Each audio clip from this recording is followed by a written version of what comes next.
Strategic thinking and development comes up a lot in business.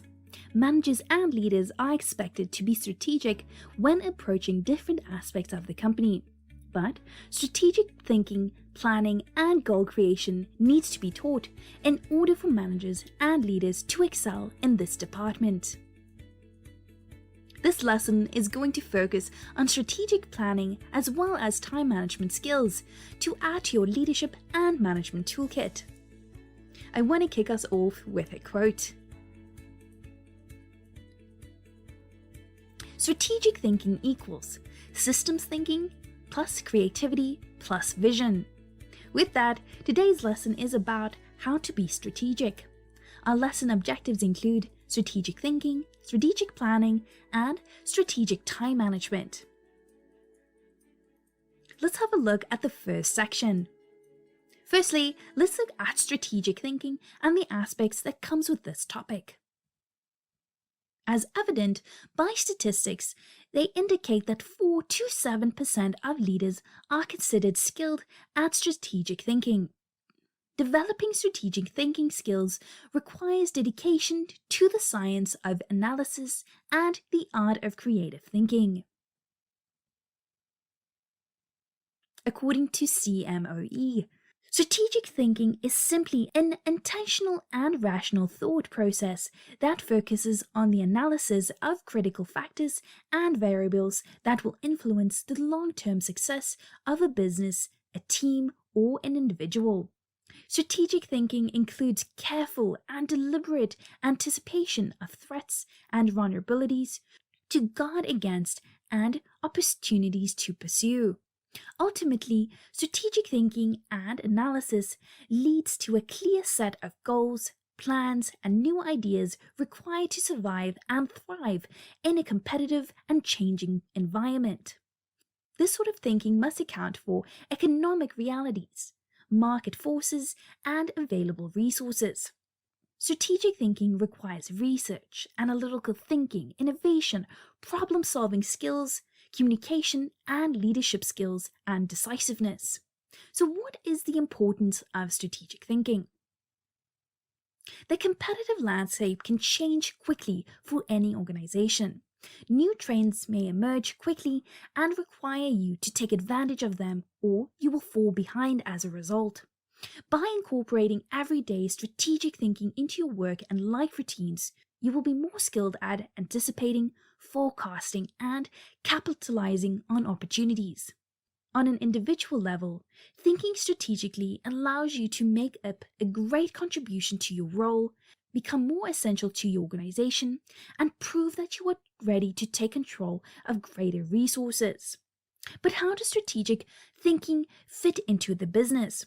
According to CMOE, during the organization's annual strategic planning process, leaders often compile, analyze, and synthesize external and internal data and ideas to develop its strategic intent and build a strategic narrative. This document will guide the company into the future for a defined period of time. Leaders can then choose and plan specific actions that will accomplish these strategic initiatives. Businesses also need to schedule a time for strategic thinking and reviews throughout the year. Leadership teams should periodically examine their strategic initiatives to ensure execution is taking place, review and sustain the efforts across the organization. But as a manager and leader, let's explore ways that you can use to improve your strategic thinking skills. First off, set aside time to reflect and plan for the future. You can look at things like identifying trends, prioritizing tasks, and determining where to allocate resources. Next up, uncover your own biases so that you can think more clearly about a strategy. So think about how you perceive people, situations, and this will help you understand your own bias. Then, listen to subject matter experts and opinion leaders in your organization to obtain higher quality information so that you can use that to strategically think. You want to ask the right questions, so learn to ask good questions to uncover better options and plans. You can think of questions like, is this idea from a credible source? Is this a logical idea? Is the outcome logical? Does it make sense for the organization? Do we have enough resources? So it's looking at the holistic process and problem and then coming up with strategic ideas about how you can solve the problem. Finally, explore all the consequences of the different strategies and directions. So you want to understand cause and effect. If you take this strategy, what will happen? But what happens if you don't take that strategy? So you're constantly weighing up the pros, the cons, the logical order of things to ensure that you understand the different outcomes of what can be. Next up, we're going to explore the characteristics of strategic thinking. Strategic thinkers seek perspectives from multiple sources. As we said before, it is so important to speak to different people. That way you are able to understand a problem from different levels, different points of views, and from different employees. For example, let's say your company is facing a huge issue. You can therefore speak to employees, managers, team leaders, get feedback from customers. That way you can get feedback from all stakeholders. You can also gather all the information to make sure that you have a key perspective when it comes to the problem. Strategic thinkers don't only think about today, no, they look to the future, finding multiple paths to innovation. They spend conventional wisdom to imagining new ideas, so you can brainstorm to deal with uncertainty of the future. So looking at where the company will be in the next 5 to 10 years. You can look at trends coming up, how the trends will impact the company, where innovation and change is needed, and how customers will change in the future.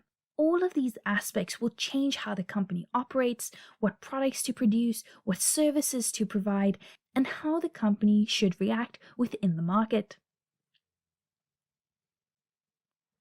Strategic thinkers question both the familiar and the new by cultivating a strategic perspective through questioning. Make sure that you are questioning everything around you. Make sure that you fully understand what you already know and what is coming up. It's a great way to challenge yourself. Your perspective now is not the same as when you were a teenager or when you were studying, when you just started. So as you grew with your experience, with gaining more knowledge, your perspective keeps changing. But you have to keep questioning everything around you. How are you perceiving it? How should you perceive it?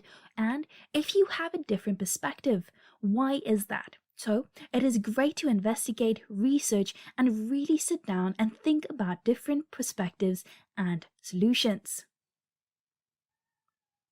Strategic thinkers display both patience and impatience, balancing patience and actions. They also look at what it takes to make strategic patience work. While brainstorming can provide value for your organization, the value of brainstorming techniques for your business ideas still need to be established. Make sure that you are strategically applying brainstorming ideas and that you understand how to look at pros and cons of each company and problem.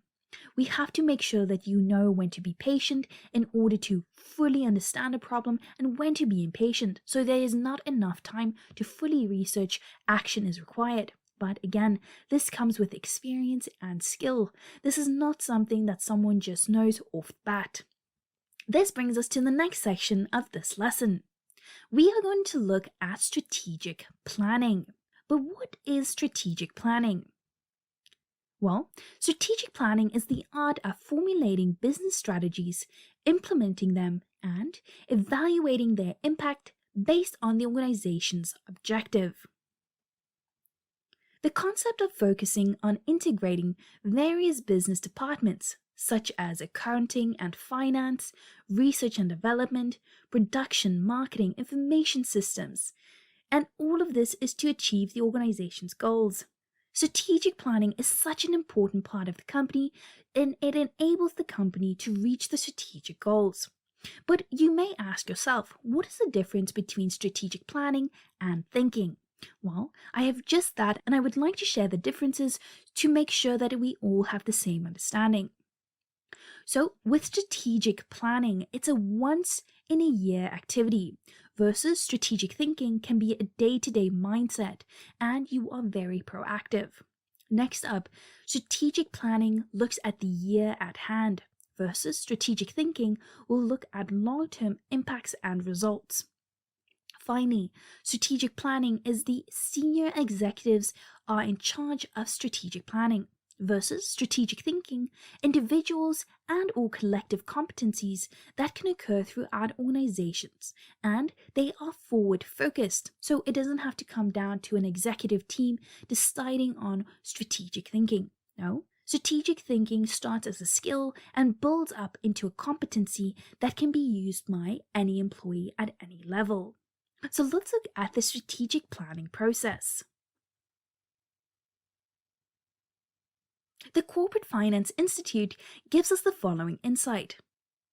In the formalization of strategies, the business assesses its current situation by performing an internal and external audit. Strategy formulation also involves identifying the organization's strengths and weaknesses, as well as opportunities and threats. It is also known as the SWOT analysis.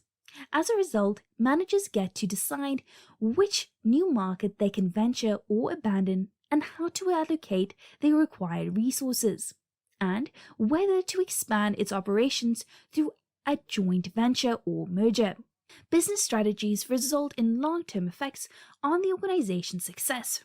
Only top executives understand their impact and are authorized to assign the resources necessary for their implementation.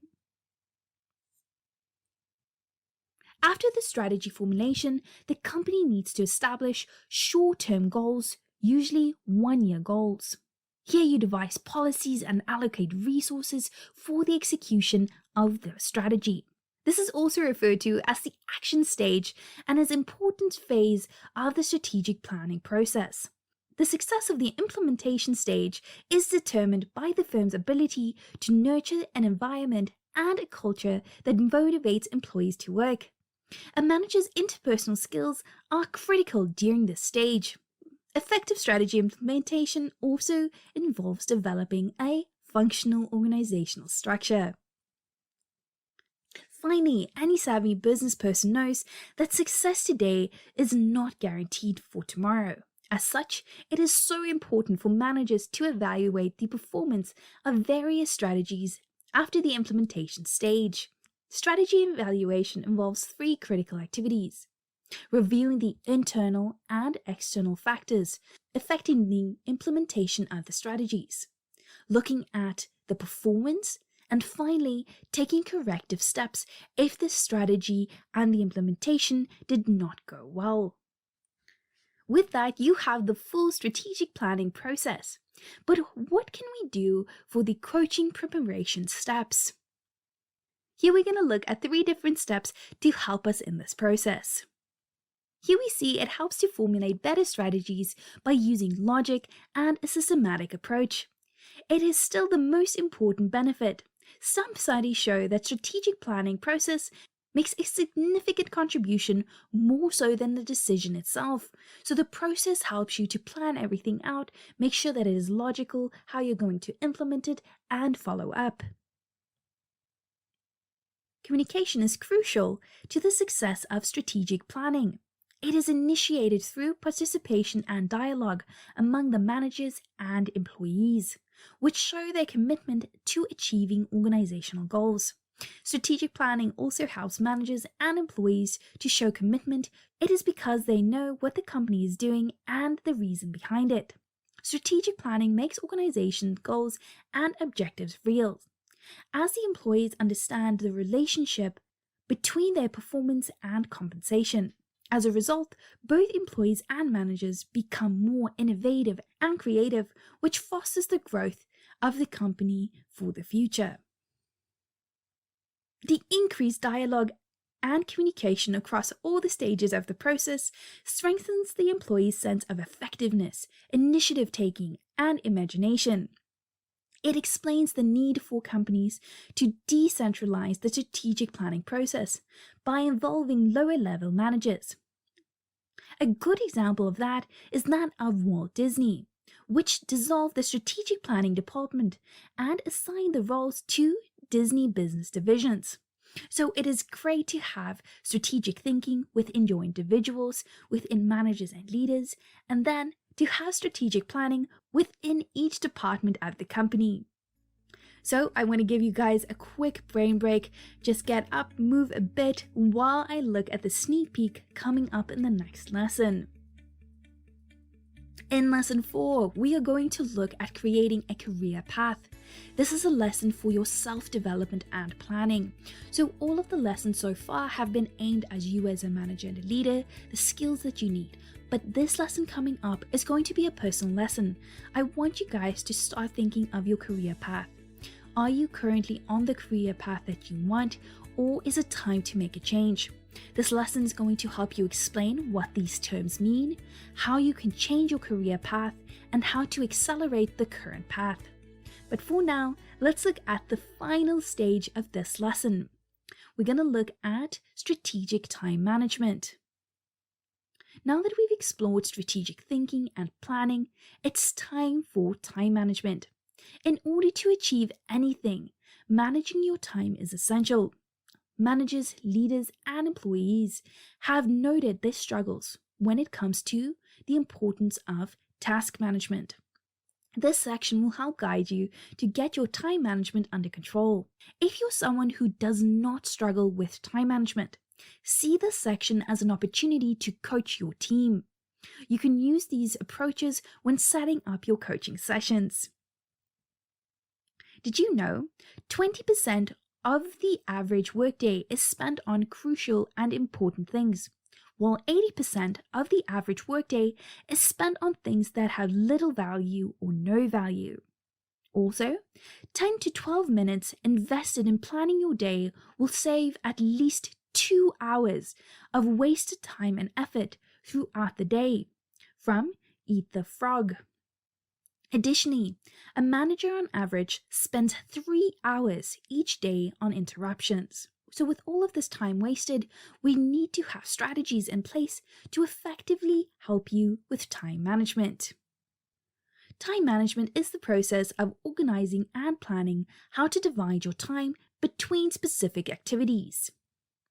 Good time management enables you to work smarter and not harder, so that you have more done in less time, even when time is tight and the pressure is high.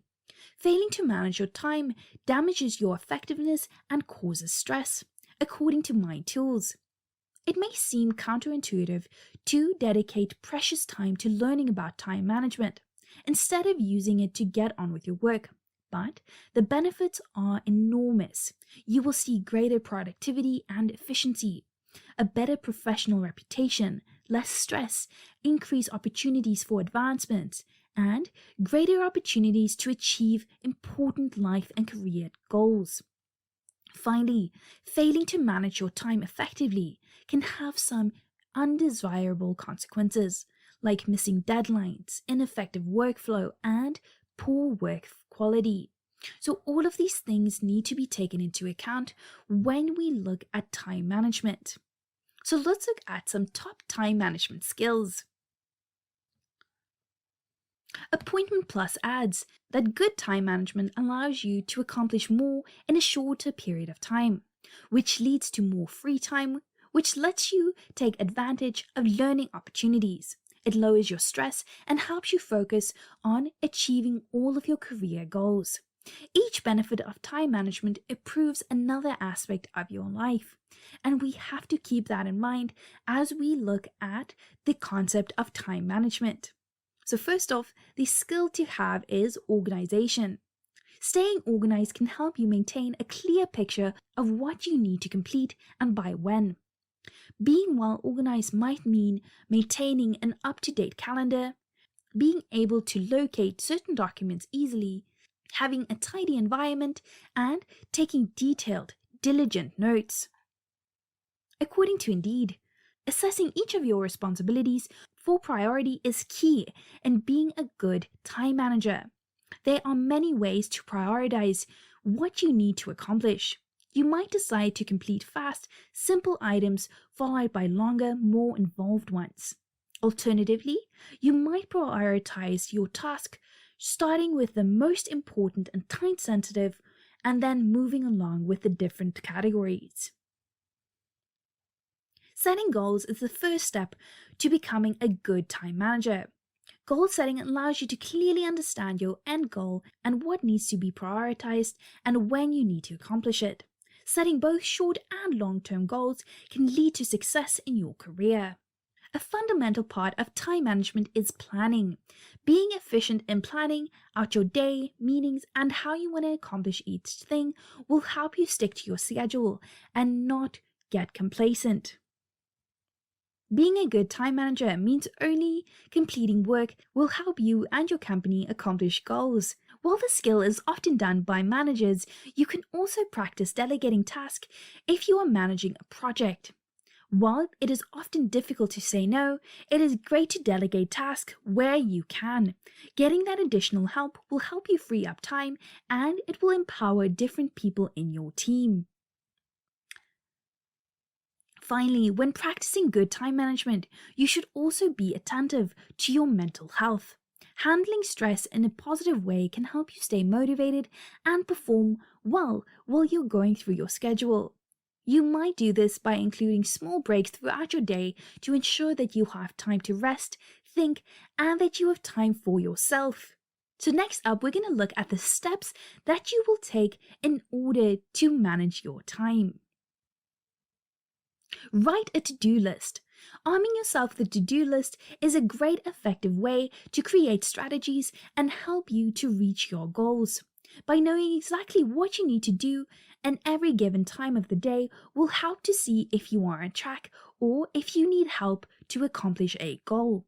Well, you don't have to reach every specific minute of your day. It will just help you to create a general guideline of what you need to be doing. Remove yourself from distractions. It is very important to create a space where you feel like you can work. Make sure that you have good internet, that you have a good desk, that you have a good chair, and that you are comfortable within that space. Because you have to be there for a set amount of time, it is so important to be productive. So take away anything that you do not need in that area to ensure that you are the most effective that you can be. Knowing when to take a break is so essential for your productivity, for your mental health, and overall for the way that you manage yourself. Taking regular breaks while working is one of the easiest ways which will help you manage your time more effectively.